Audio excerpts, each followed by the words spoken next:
everyone, it's Cory and welcome to my channel. It's all about motivating and inspiring people to choose life through my own experiences, positive and negative. And if you're a new viewer, can you please consider subscribing? Let's get into it. A bit of a plug there. I appreciate all that. Yeah. Like, and it was the same with when I first started. Like the lessons I was learning in Muay Thai was what I was using to grow myself in life. Yeah. And still to this day. And that's one of the questions I want to ask. Like, you know, you had addiction and going through like low self-esteem. Like, did Muay Thai play a huge role in personal development? Or was it outside of, like, what was it like? Absolutely. Like, it's kind of funny, like it set the ground, what's the word, like Groundwork? Yes, it set, sort of foundation? Set the foundation for once I retired and once I moved back to Australia and once I got sober, all of that stuff that made my Muay Thai career so difficult, all of those things created this last 4 years. Wow. Being like, all the lessons that I say to people, like being in here and coming in, switching on, focusing, and once it's over, switching off. So, like I do with, like, I'm hard on people, but the minute training's over, I'm their mate again. It's trainer, mate, but at different times. And it's those lessons that I learned in a gym through hard sessions or hard fights, or I never had any self-belief as a fighter. Like, my record probably would have been way better. My win-loss sort of ratio would have been way better if I actually believed in myself. Because a lot of times I didn't believe in myself, so I didn't push that extra mile to get the win, you know, and I'd cop a beating or I'd cop a really big shot, and it, you know, sometimes you can get up from them, but you don't. Like, there's a difference between being able to get up and jumping up off the ground. You might be able to get up, you might still get stopped, but actually climbing up off the ground. And there's times where I was like, man, can I get up? Like, asking myself, once you ask yourself, but it's the same in life. Yeah. Like, you know, something bad happens. Like, when my son was born, he was sick in hospital for 3-4 weeks, and out of hospital on oxygen for 8 months. Man, if I hadn't learned that lesson in Muay Thai about keep getting up off the ground, I wouldn't have made it through that time. wow. I wouldn't have. Like, it was the most heartbreaking thing I've ever been through, and I've had a broken heart before. Yeah. But I think Muay Thai helped me get through my son being sick. Wow. Yeah. Yeah, I can see it already. Like, it just, the stuff that you learn, the discipline, like it just applies to so much life. Like, just a question, like, did it take a while to have your first win in Muay Thai? Like, first fight I won. I had my first fight. People think, like, for me, my students and stuff, when I say I'd trained for 13 months before I had my first fight, I think to my students it's like, whoa, because my guys fight after 4 months. Yeah, right. Like, walk in the gym 4 months later, they're having their first fight. You know, I don't believe my trainer had the faith in me, which I understand because I didn't have the faith in me. Yeah. And that's why, you know, I had to put in the hard yards. And there wasn't shows. I think there was like 2 shows between the time I started until the start of the next year. And that was in Australia? Yeah, in Adelaide, yeah. And then I started fight training the start of 2003. Didn't have my first fight until October. Wow.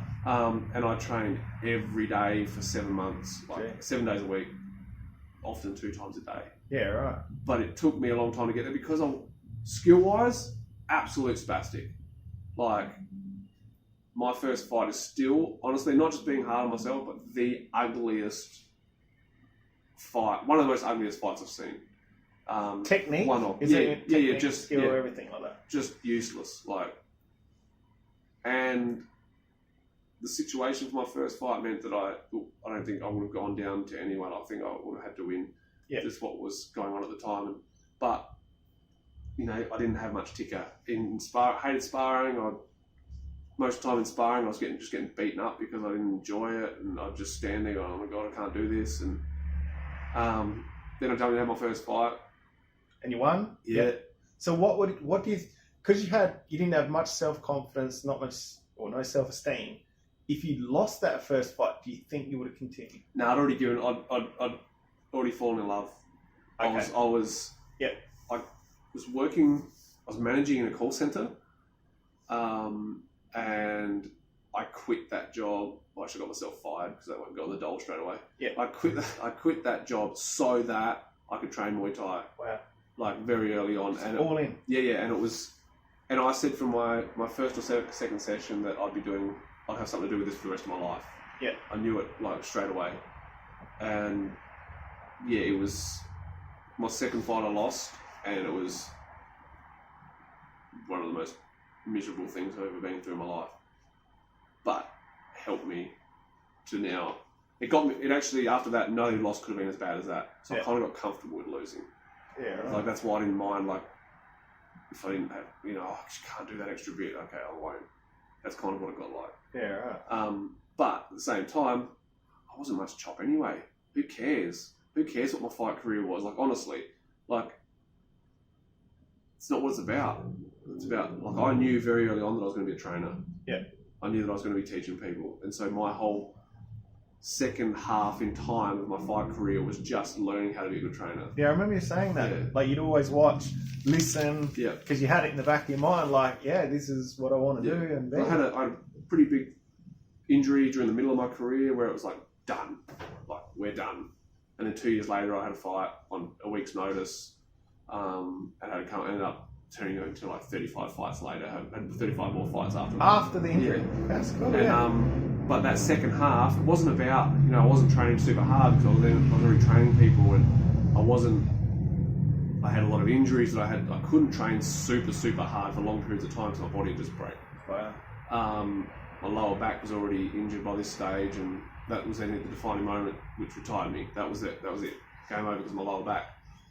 And Through Muay Thai?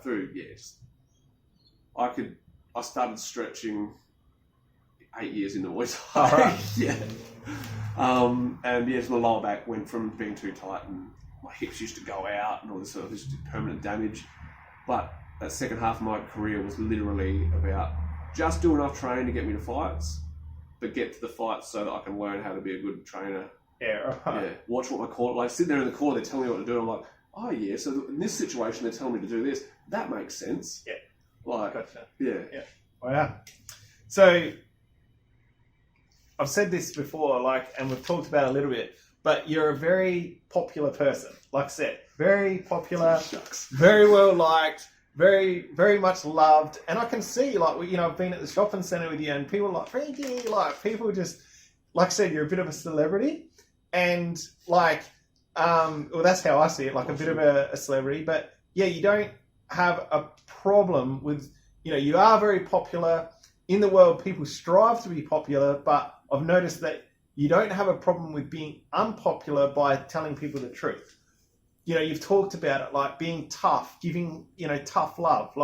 You don't have a problem with people, not liking you for it. No, for me, this is where people should look at it and go, that's the lack of selfishness in me.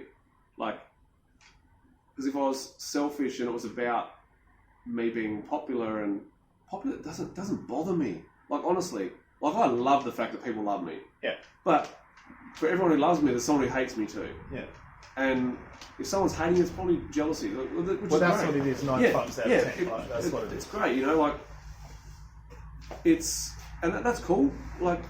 Hate me, that's okay. But if I'm hard on you, it's because I care. It's because I do see that you could be better than what you are, or if you're not putting the time in, but even, as far as my Facebook posts and stuff, I believe in everything I say. I have faith in what I say. Yeah. If I'm saying it, it's because I believe in it. And you might not, but that's okay. Don't take it personal if that's the case, But if it means that someone wakes up from me being as hard as I am, cool. Yeah.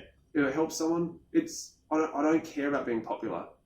Yes, I love the fact that I am, but if I'm not, it doesn't bother me. Yeah. Because I love me. And that's sort of where it comes back to that again. I believe in me, I believe in what I say, what I do. I believe I have the best intentions with everything I say and do. There's times when people are like, you're not giving the fighters enough attention, or you're not giving someone enough attention. It's part of the game. It's part of where I know what it takes, what each person needs when, through experience.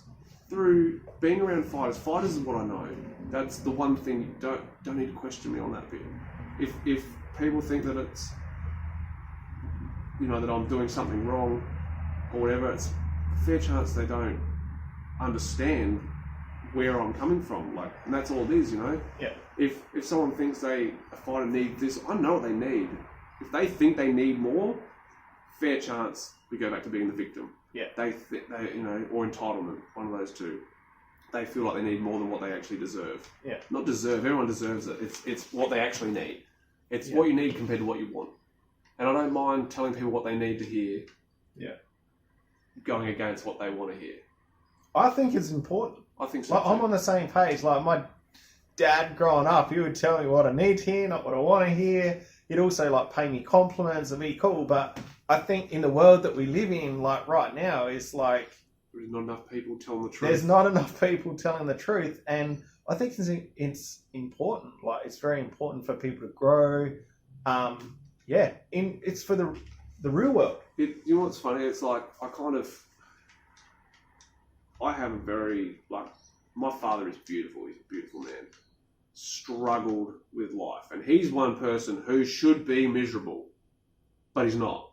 Like, a drunk dad who used to, like, beat the living Christ out of him. He's had he's got a loving wife, but he's had a hard marriage. Like, it's, you know, they're the people that sort of deserve to, you know, if they want to be a victim, they could be, you know? Yeah. But I kind of feel that I can be... You got daddy issues, I'll be your daddy. You know, like, it's in a totally there's nothing discriminatory about that. Like, I'm not trying to be a prick. I'm just saying, I can give you those blunt lines that parents don't give anymore. Like, I don't mind being the one that tells you that you're not doing good enough, you know, that you could do way better. Parents just are too busy letting their kids do whatever these days and you're living the dream. Yeah, they're not really. Like, they're not actually putting in enough effort. They should be told. They should be made to do this or made to do that. And I don't mind being that guy, you know, that strong male influence in people's lives. And I think I'm feminine enough, believe it or not, I'm feminine enough to understand the emotional side of it as well, because I've been through the emotional game. Yeah. And I think that's what makes me unique. Yeah. That I am not feminine's not the word, but sensitive enough. Yeah. I have the motherly and the fatherly traits, you know, and I can do both. Yeah. And I kind of look at my fighters, I look at them like they're my kids, you know. Meech, he's 3 months younger than me, but he's like another son, you know. It's a tight family here. It is.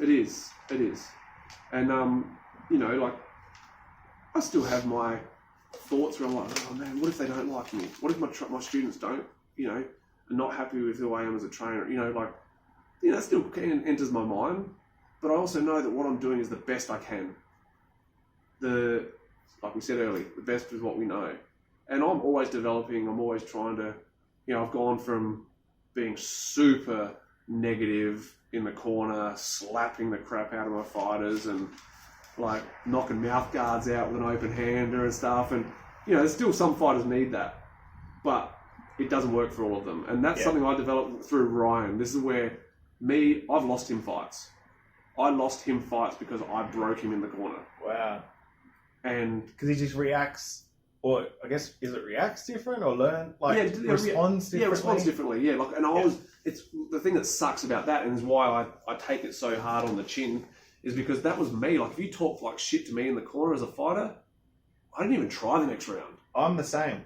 Not everyone. Not everyone can respond to it. Now, if you're hard on me, I'll prove you wrong. But it took me a long time to learn how to deal with like Ryan as a fighter, and you know he copped it more than anyone, but I think he's got the best results out of it, and he'll say straight up that he doesn't have any ill feelings for it, and it's where we were at the time. It was part of the journey, and because Rig, who was the predecessor to him, like he was the same sort of size, and Ryan sort of took over from Rig when Rig retired. Rig was the opposite. You had to beat him in the corner. Wow. Like it was backhanders and knuckles across the Really? face and everything. Yeah, it was brilliant. Yeah, right. It was great fun. He was the opposite. So that sort of became the norm for me. And then I had like at the same time I had this other boy, Paddy, who was a little Irish boy who could take a beating as well. And you know, like front and back, you know. Even Nicole, like my girl that used to fight for me, I used to slap her in the corner. Like I've had people, oh my God, he can't handle his emotions. I wasn't emotionally doing it. It was actually calculated. I'm going to slap them for getting kneed in the face. Keep your head up. Like, and she knows to this day that her first fight, she was getting kneed in the face, like chronically in the first round. I slapped her at the end of the first round and it stopped her from getting kneed in the face anymore. And, you know, I don't mind being hard. I don't mind being that grumpy old man. Yeah. And I think now, 5 years ago, I didn't quite have a hold on it, a grip on it. Yeah. But I think the last 2 years as such, I think I've really, really, really learned how to be firm, but still know whose limits are where. You know, like not everyone can take the same punishment. Yeah. And then I think that brings me on to my next one. Yeah, it is. It takes me on to my next question. You pretty much just like answered it a bit. Is that I've noticed that you're very self-aware, and that comes down to self-awareness, right? Learning, growing, aware of your actions, thoughts, behavior.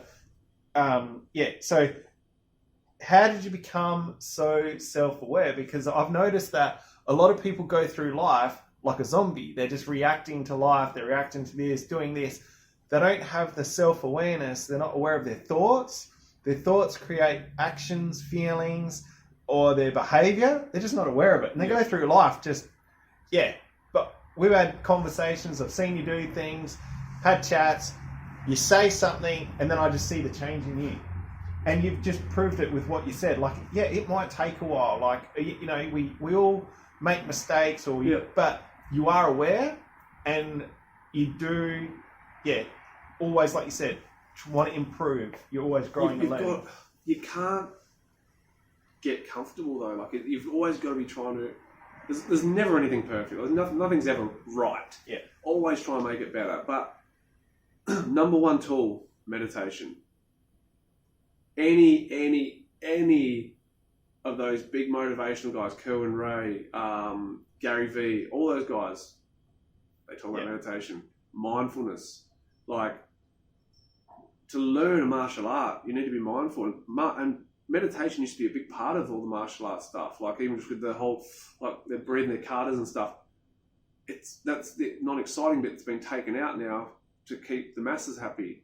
But it's, like, they don't do all that meditation. You know, it's still there for some of the traditionalists and stuff, but meditation is number one. Key. Everyone should do it.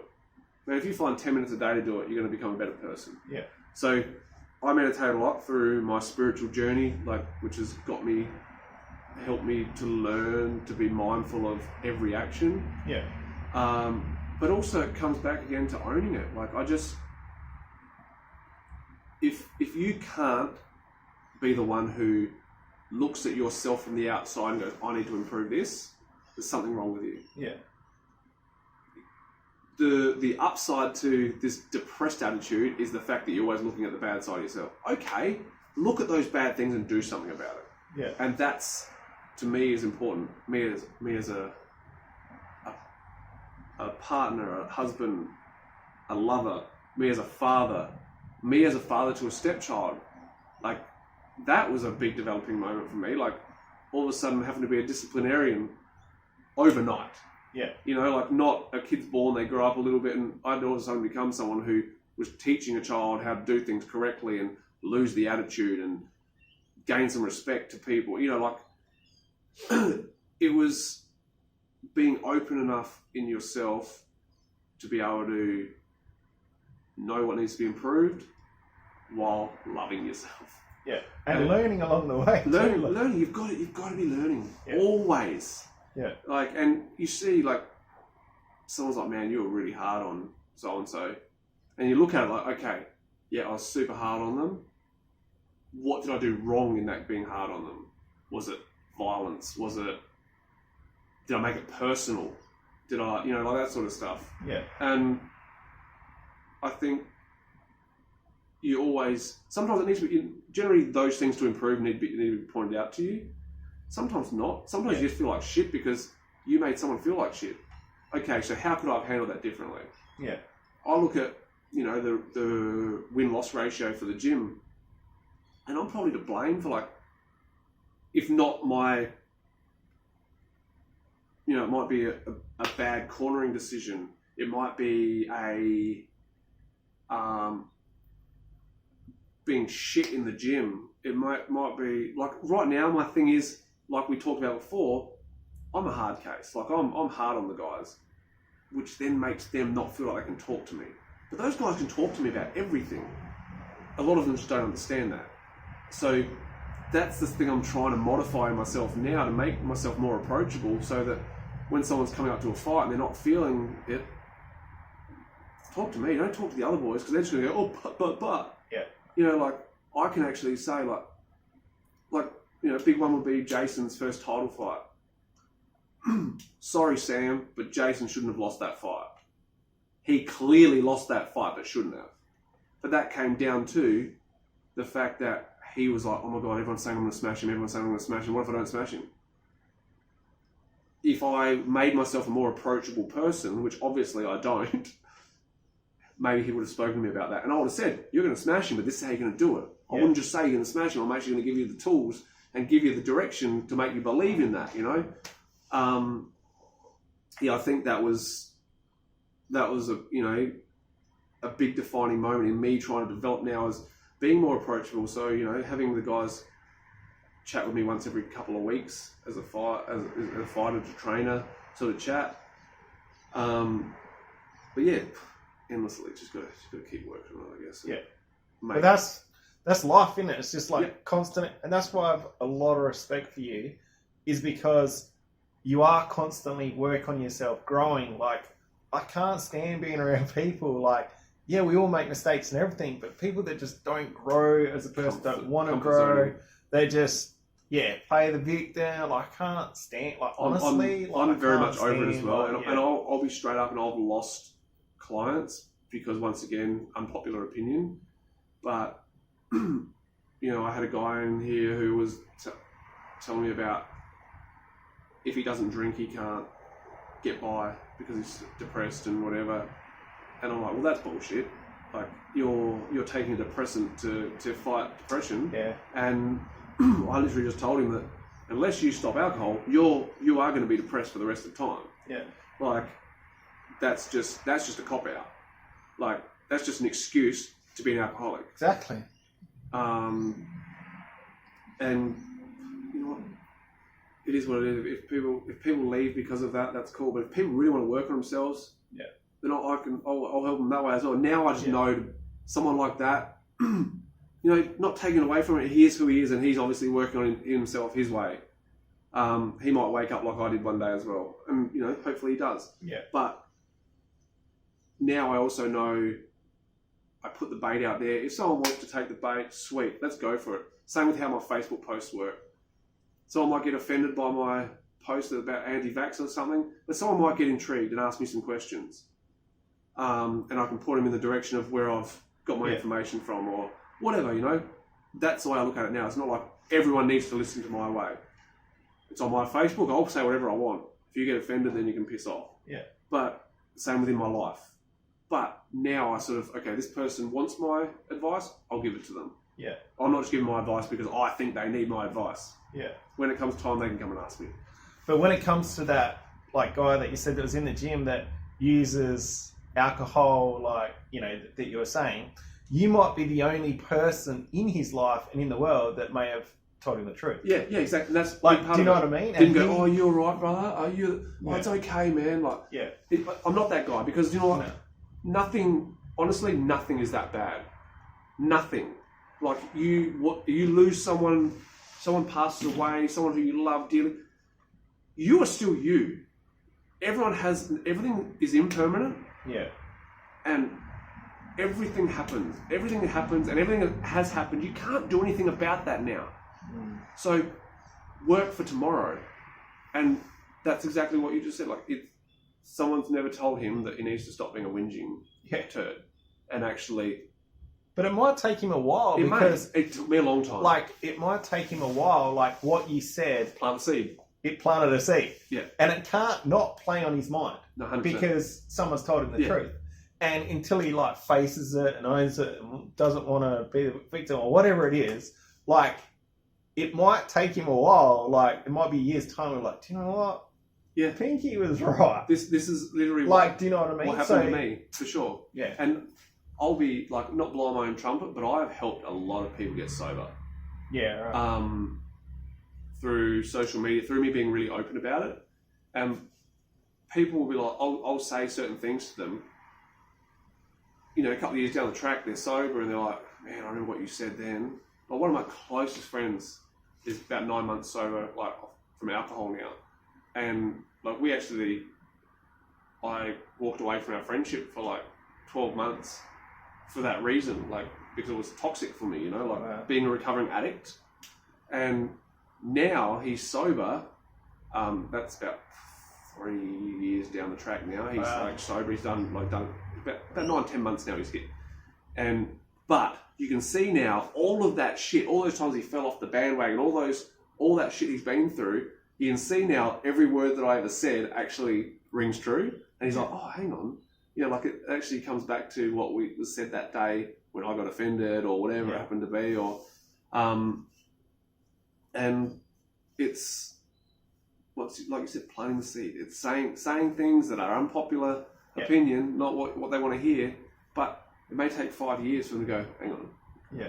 Because they're probably going to run back to the comfort zone of people that are going to blow smoke up their butt. Yeah. You know, let them get away with it. Yeah. And it's just like, it's not easy. I understand. Like, it's not easy, like, hearing the truth. Through social media, and I'm telling them they're not training properly, but everyone else is telling them they're a superstar. So they follow that path, and they don't get any better. They never improve. Yeah. Because everyone's telling them they're amazing. It's like those shows, those singing shows that you see on TV. The person comes on stage, they start singing, and like, I'm not a singer, and yeah, they're having a go. I respect they're having a go and all that, but it's like, but they're terrible. But surely, like, didn't their families, like, surely they sung to their family or someone? The family didn't tell them. Like, was their family like, oh, you're fantastic, little Johnny? Like, give it a go.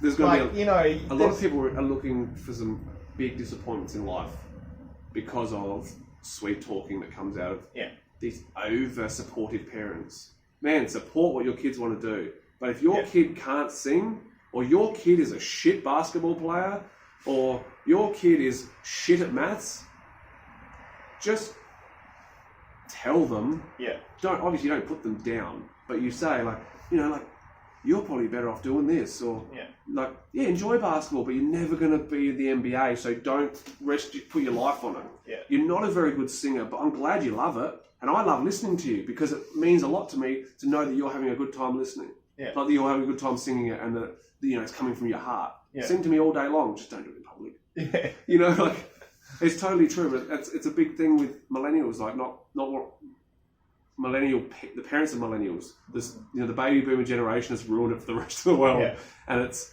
they're the ones who are like always positive. You know, it's not all positive. No. When you don't do very good at your job, you get fired. Yeah. You don't get a participation medal for going to work and just doing enough on the phones. Yeah, don't get me started on participation medals. Like, they're just, There's that, I reshared a memory on Facebook of that, the basketball coach, and he's saying that, he goes, participation, he goes, if my team loses too much, I get fired. He was a college coach. I get fired. That's the real world. Yeah. That's what happens when you're not good enough at something. Yeah. So just participating isn't enough. Sure. It's the truth. It is. It's 100% the truth. And it's crazy. So what's one thing outside of Muay Thai that you would really love to accomplish or learn before you die? So everything's about, I know you love Muay Thai, it's passion, but would you like to learn something or accomplish something outside of Muay Thai? A lot of people don't really know, like, probably my biggest passion outside of Muay Thai is music, singing. I didn't know that. Okay. I thought you were going to say Lego. No, okay. Lego is a good meditation. But singing So I worked as a singer in Thailand. I've recorded in studios. I've sung in front of 5,000 people. Wow, I didn't know that. I've sung with some of Thailand's biggest superstars. What kind of music? If I say like a current singer that I like to sing like, it'd be like Ed Sheeran sort of style, Okay. like pop rocky sort of stuff, pop I suppose. My ultimate dream would be to actually be able to sing like opera sort of Wow. stuff. Yeah, like something I've always sort of dreamed of, and Do you sing it at home? Like, do you practice? I sing, Is it not something like... opera. Like I just, man, I can listen to like Pavarotti and Wow. Domingo. I can listen I had to no those guys idea. all day long. Like I love it. But singing is something I absolutely love. I'd love to learn the guitar and be able to play and sing. If the guitar, like I've given it a go, but my limiting belief is knowing how long I took to get good at Muay Thai, and I'm not very coordinated. So it was like for me, I'll probably start doing singing lessons once I get a little bit more, comfortable with the gym. Like once I don't have to chase the growth, I'll probably get back into singing a bit. Yeah. And it's not about making money. It's not about being famous. It's just about doing something I love doing. Yeah. I sing all the time. Yeah. So, as a fighter, when you're fighting, what was your biggest accomplishment?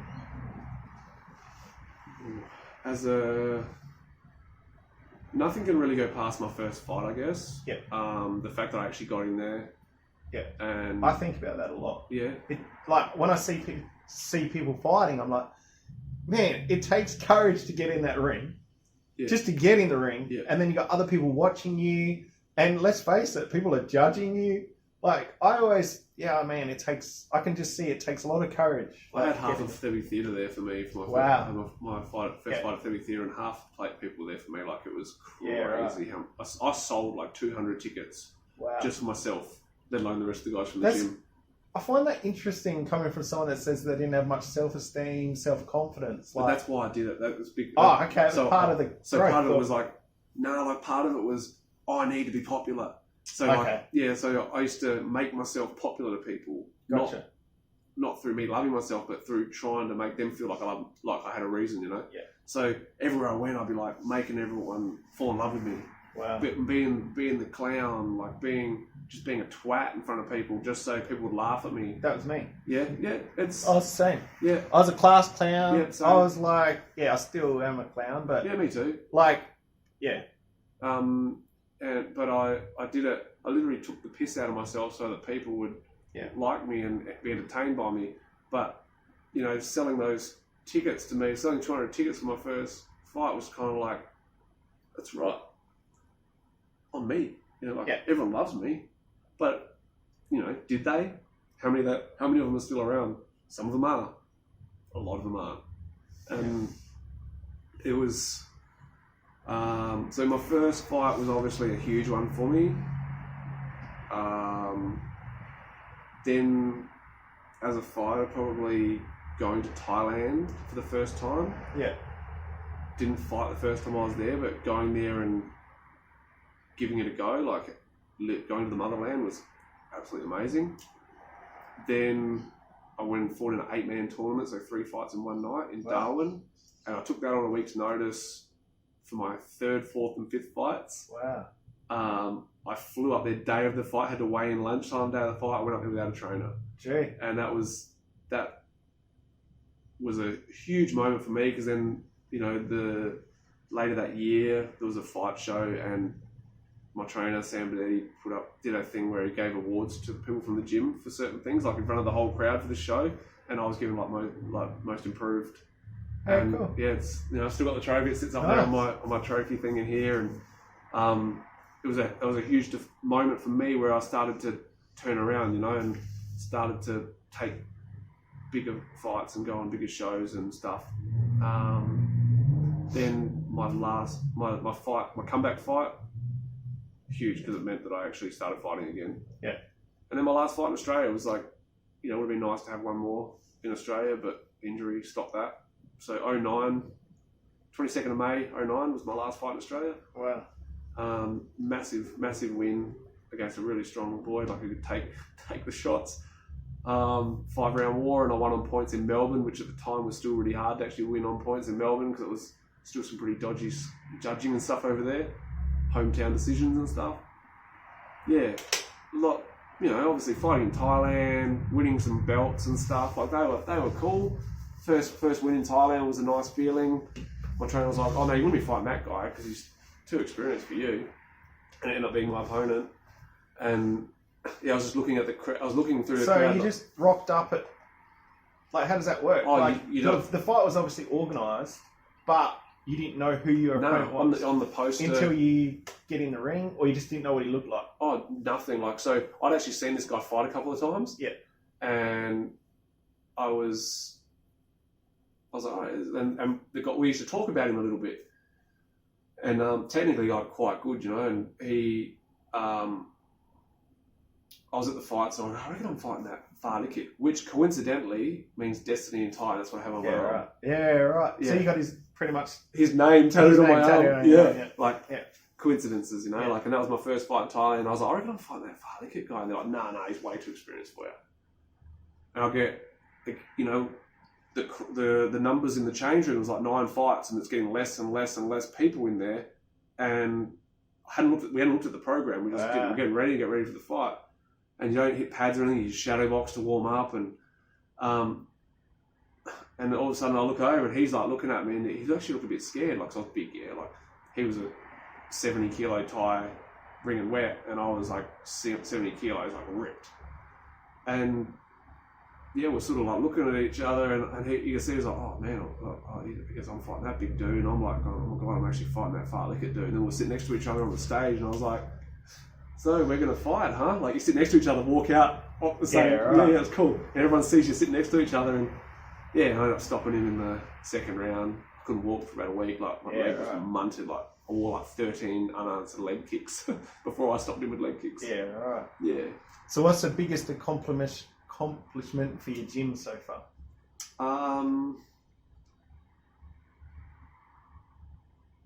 Probably once it was. I can't even give one defining moment, first fight for the gym on a huge international show. We lost our virginity on a show in Canberra, like at the arena, like the AIS or whatever, on a massive international show. That was like big rig. That was pretty big for us. First win.